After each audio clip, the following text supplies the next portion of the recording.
Olá pessoal, vamos para a aula número 12, certo? Dando seguimento a gente na aula número 11, perdão, aula número 13, certo pessoal? Na aula número 12 a gente iniciou ali falando sobre a Guerra Fria, parte 1. Agora vamos entender agora, como a gente já tinha dito, vamos dar continuidade à chamada Geografia da Guerra para tentar entender o conflito na Ucrânia e imediatamente a gente parte para o tema Guerra Fria, parte 2, né? Então veja, a Guerra Fria também foi marcada pelo desenvolvimento de blocos e alianças econômicas e militares. Na maioria dos casos, isso foi feito por parte dos Estados Unidos em uma tentativa de frear a expansão do socialismo no planeta. O bloco mais importante do período é a Organização do Tratado do Atlântico Norte, OTAN. Guarda esse nome, ela foi criada em 1949, né, uma aliança militar. Em resposta, a União Soviética criou também a sua aliança, o chamado Pacto de Varsóvia. Então, essas foram as duas principais alianças militares. A NATO, ou OTAN, como ficou conhecida, ou o Pacto de Varsóvia. Né? Guarde esse nome porque essa organização militar, por mais que a União Soviética foi extinta, que a Guerra Fria acabou em 1989 com a queda do Muro de Berlim e o fim da União Soviética em 91, ela ainda existe. Então é uma instituição obsoleta, não há sentido histórico dela ainda se manter. Ela é anacrônica, por isso que ela é anacrônica. Né? Então veja, as alianças militares. A OTAN, Organização do Tratado do Atlântico Norte, né? Fundada em 49, tipo aliança militar, o objetivo é coordenar a defesa mútua dos países membros em resposta a um ataque por qualquer entidade externa à organização. A bandeira da OTAN ao centro dos países membros ao redor, então está aqui a bandeira ao centro, o símbolo maior é uma rosa dos ventos e as bandeiras ao redor. Né? O Pacto de Varsóvia, fundado em 1955, seis anos após a OTAN, uma aliança militar, o objetivo é coordenar a defesa mútua em caso de agressões militares visando o leste europeu, extinto em 1991 com o final da União Soviética. Né? Emblema do Pacto de Varsóvia, no círculo, lê-se União da Paz e do Socialismo. Né? União da Paz e do Socialismo. Aqui é o mundo bipolar, a divisão do mundo entre essas duas áreas de influência da OTAN, né, criada em 49, toda essa faixa aqui ó, de esse amarelo, né, Estados Unidos e seus aliados, olha, Estados Unidos aqui, olha, os Estados Unidos e seus aliados, né, o Ocidente, tendo aqui a Austrália na Oceania, os países comunistas, esses daqui de rosa, né, veja aqui, a partir do Pacto de Varsóvia de 1955, veja os países do leste europeu, a China, a Rússia, enfim, a União Soviética formando o bloco, né, do Ocidente, do Oriente, perdão. Vamos dar seguimento. Aqui nós temos, pessoal, a Guerra Fria OTAN. Né? Olha os países que fazem parte da OTAN. Né? Albânia, Bélgica, Bulgária, Canadá, Croácia, República Tcheca, Dinamarca, Estônia, França, Germânia, Grécia, Hungria, Itália, enfim, vários países. Né? Aqui está o mapa que representa todas essas nações, certo? Bom, a corrida espacial. Lembre-se na aula anterior que a gente falou sobre as principais características da Guerra Fria. Né? Corrida espacial, corrida armamentista, equilíbrio do terror, enfim. Estados Unidos e União Soviética disputavam o poder tanto em armas quanto em tecnologia diversificada, como por exemplo foguetes. Enquanto um país fabricava um foguete para chegar à Lua, o outro preparava outro foguete melhor para levar um homem à Lua. Né? Então veja, principais fatos. Começou essa corrida em 1957, quando a União Soviética lança o primeiro satélite artificial no espaço, o Sputnik. Né? E também lança nesse mesmo ano o primeiro ser vivo em uma cápsula a ser tripulada no espaço, que foi a cadela Laika. Né? Em 1958, Estados Unidos lança o primeiro satélite deles, né? O Explorer 1. Em 1961, a União Soviética lança o primeiro homem no espaço, o cosmonauta Yuri Gagarin, que vai na nave espacial Vostok 1 em 12 de abril de 1961. Né? É ele que põe a expressão o planeta é azul, né? Porque de lá de cima dá aquela coloração do planeta azul. Está aqui a cápsula da Vostok 1, né? Ele faz essa viagem ao redor do planeta e volta vivo. Em 1969, os norte-americanos têm a chegada do primeiro homem na Lua a bordo da Apollo 11, que se chama Neil Armstrong, em 16 de julho, né, de 1969. Né? É ele que põe aquela expressão, né, um pequeno passo do homem, um grande passo da humanidade. Né? É ele que vai com essa expressão quando pisa, o primeiro homem a pisar na Lua, Neil Armstrong. Aqui nós temos essas fotos, né, a cadela laica, né, que vai tripulado, né, mas acaba não voltando viva, e Yuri Gagarin, o soviético, que faz a primeira viagem de um homem circulando no espaço, e Neil Armstrong, o primeiro homem a pisar na Lua. Aqui o símbolo da NASA, a Agência Espacial Americana. E agora a gente discute a questão da corrida armamentista. O que era a corrida armamentista? Né?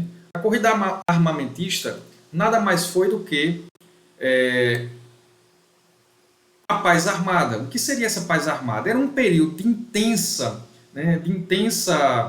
possibilidade de um terceiro conflito mundial e essa possibilidade seria o fim da humanidade, porque ambas as potências, tanto os Estados Unidos quanto a União Soviética, já tinham armas nucleares, né?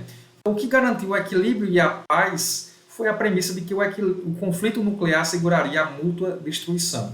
Então, por isso que a Guerra Fria ganha esse termo. É um conflito indireto, ideológico, de dissuasão. O que é a dissuasão? É você construir armamentos tão poderosos que intimidam o inimigo e faz com que ele sinta medo de atacar você. Né? E, ao mesmo tempo, você também tem medo de atacar o inimigo, porque ele também vai ter o mesmo tipo de armamento. Então essa é a política de dissuasão.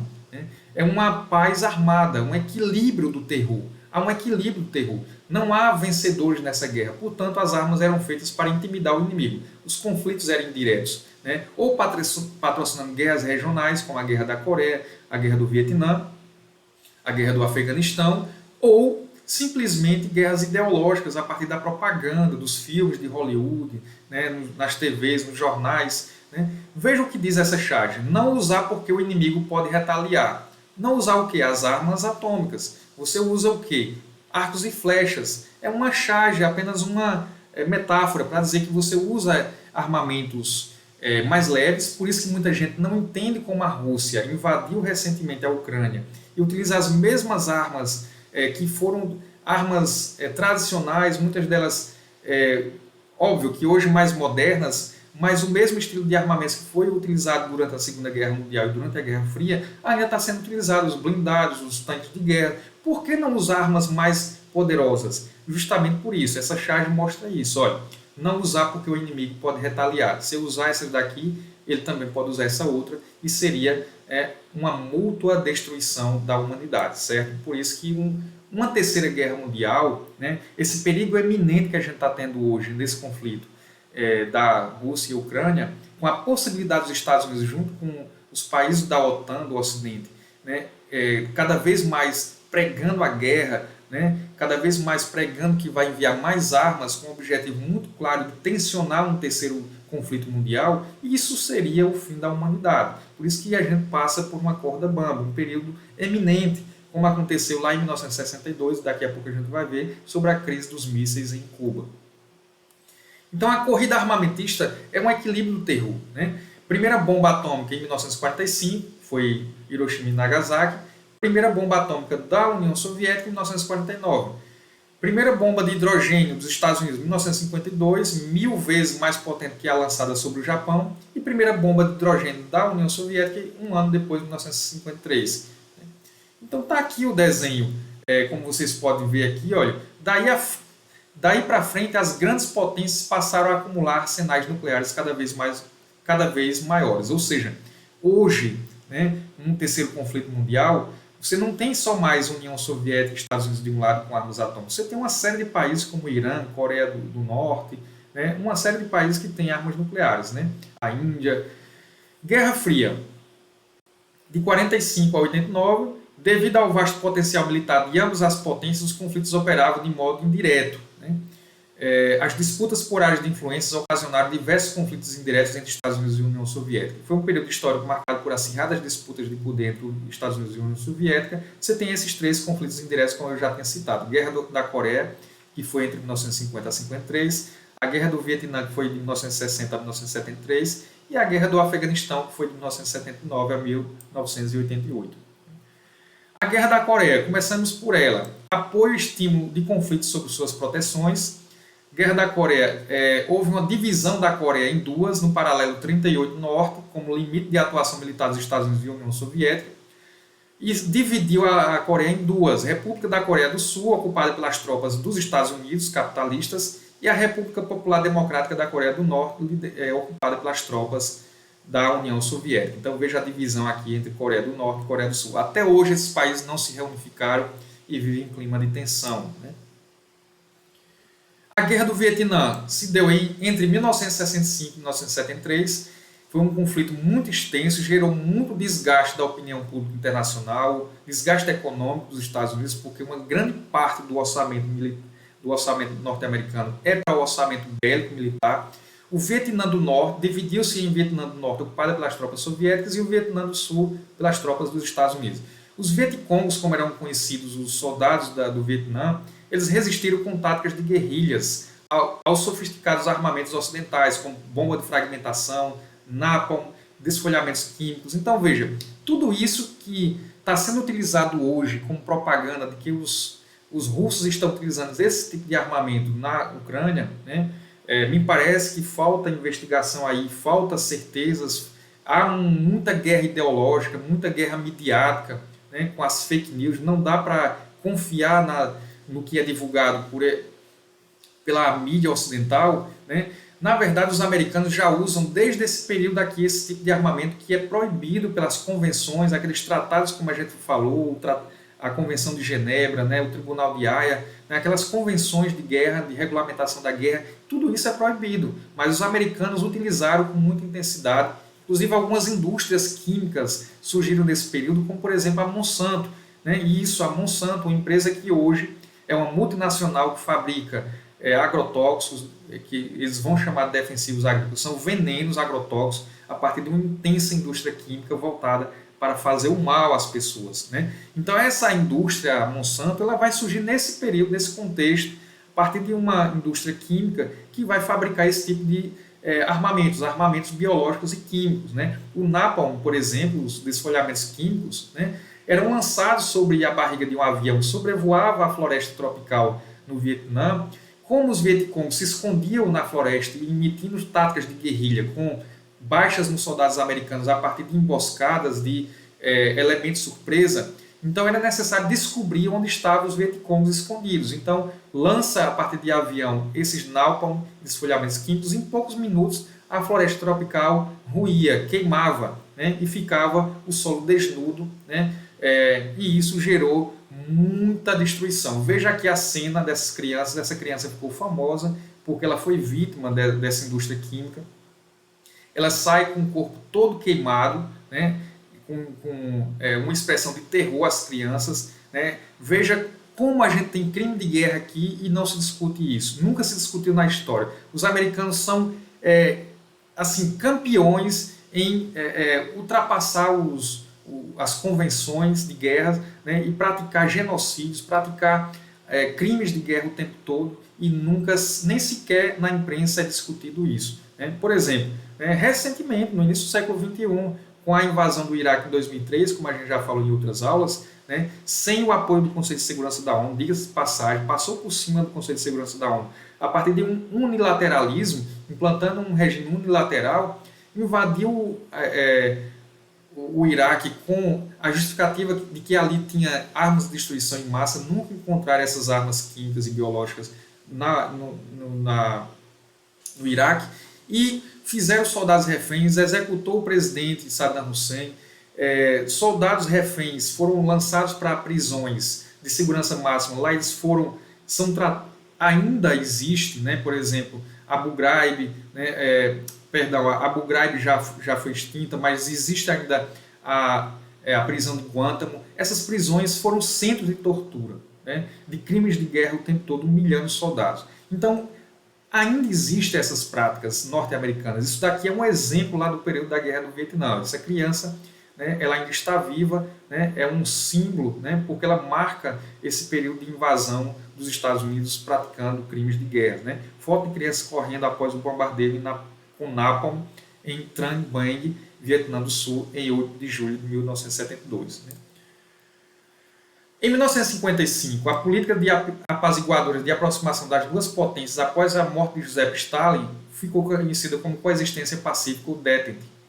E foi nesse período que Ocorreu a Conferência de Bandung, em 1955, a emergência do movimento dos não alinhados na Conferência de Bandung, na Indonésia, reuniu cerca de 30 países africanos e asiáticos, né, e criaram os chamados países não alinhados ou terceiro mundo, necessidade de participar mais ativamente nas decisões internacionais e política de neutralidade em relação à bipolaridade do poder.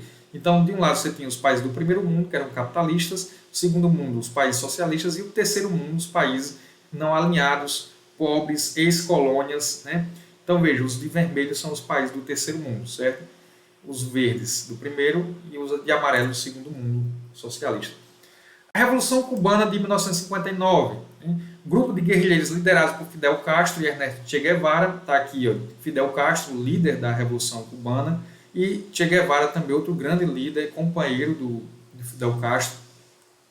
Eles depuseram, eles dois juntos com mais de 30 guerrilheiros, né, chegaram na Baía de Guantánamo, na Baía dos Porcos, né, e avançaram sobre a Sierra Maestra, lutando bravamente contra o exército do ditador Fulgêncio Batista, acabou depondo o ditador Fulgêncio Batista e implantou um regime de orientação marxista, né, ou seja, um país que adotou o socialismo e passou a ser parceiro direto da União Soviética em pleno quintal norte-americano, na América Central, né, na ilha de Cuba. Foi implantada a planificação da economia, a socialização dos meios de produção, a reforma agrária, investimento em educação e saúde, o controle das fábricas pela própria classe operária. Então foi um regime de fato comunista, socialista aqui em plena América, né? Em 1961, John Kennedy, que era o presidente dos Estados Unidos, cria o plano de invasão de Cuba, com a Agência Central de Inteligência, a CIA, né? Houve a invasão da Baía dos Porcos, só que houve a reação da União Soviética, né? Em resposta a essa invasão da Baía dos Porcos por o presidente norte-americano de 61, houve a crise dos mísseis, 10 dias que abalaram o mundo, né? Então um jornalista chamado John Redd, ele escreve um livro chamado 10 dias que abalaram o mundo. Foi 10 dias de tensão, de muita discussão diplomática para tentar conter a possibilidade de um terceiro conflito mundial. Aqui foi o período mais tenso da Guerra Fria, que houve a possibilidade real de uma terceira guerra mundial. Quando Khrushchev, que era aliado a Fidel Castro, né, que era o presidente da União Soviética, o qual declarou Cuba socialista, instalou mísseis na ilha apontando para os Estados Unidos, acabando com a chamada coexistência pacífica, né? Então, por que esses mísseis? Tanto para a resposta contra a tentativa de invasão de John Kennedy em Cuba em 1961, quanto por conta da instalação de mísseis em uma base naval dos Estados Unidos próximo da Turquia, direcionando mísseis para Moscou, que é a capital da União Soviética, muito próximo da Turquia. Então, em resposta a isso, né, a União Soviética instala esses mísseis direcionados de Cuba para os Estados Unidos, que ficava a poucos quilômetros, certo, pessoal? Aqui, a Guerra Fria, a crise dos mísseis, né? Como vocês podem ver, ó, também conhecido como a crise de outubro, crise de Caribe, foi um confronto de 13 dias, né, entre os Estados Unidos e a União Soviética, relacionado com a implantação de mísseis balistas soviéticos em Cuba. Veja a distância, ó, de Havana, capital de Cuba, para Miami, nos Estados Unidos, muito próximo, né? Além de ter sido televisionado em todo o mundo, foi o mais próximo que se chegou ao início de uma guerra nuclear em grande escala durante a Guerra Fria, né? Tá aqui, olha, os mísseis sendo levados para instalar, 16 de outubro de 1962 a 28 de outubro de 1962, retirada dos mísseis soviéticos de Cuba, retirada dos mísseis americanos na Turquia e Itália, tá vendo? Acordo de que nunca haveria invasão americana a Cuba. Criação de uma linha direta entre Moscou e Washington. Então veja que a partir dessa crise houve uma volta à tentativa da coexistência pacífica entre os governos soviéticos e americanos, né? Os americanos começam a instalar golpes militares em toda a América Latina para tentar conter o avanço do comunismo.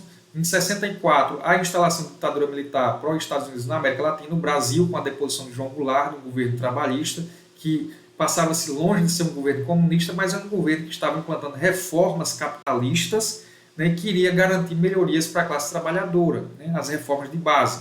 Onde for o Brasil, irá também a América Latina. Henry Kissinger, secretário dos Estados Unidos, né? Aonde for o Brasil, irá também a América Latina, porque o Brasil é uma potência regional. Então, se implantou uma ditadura militar no Brasil, havia possibilidades reais de avanço de países de orientação de esquerda em outras nações. Em 1973, o Chile, com a deposição do socialista eleito diretamente, Salvador Allende, através de um golpe liderado pelo general Augusto Pinochet, ele cunha a expressão "quero a economia do Chile pulsando", né? Diz o presidente dos Estados Unidos, Richard Nixon. Em 1976, a Argentina, Isabelita Perón é deposta pelo general Videla. E aqui, a estrutura da bipolaridade se baseia em quê? No Plano Marshall, na OTAN, na República Federal da Alemanha. Já o lado oriental, a Comecon, o Pacto de Varsóvia e a República Democrática da Alemanha. Em 1969, os Estados Unidos iniciaram negociações com a União Soviética para o SALT I, nome comum para o Tratado para a Limitação de Armas Estratégicas, ou seja, armas nucleares. Né?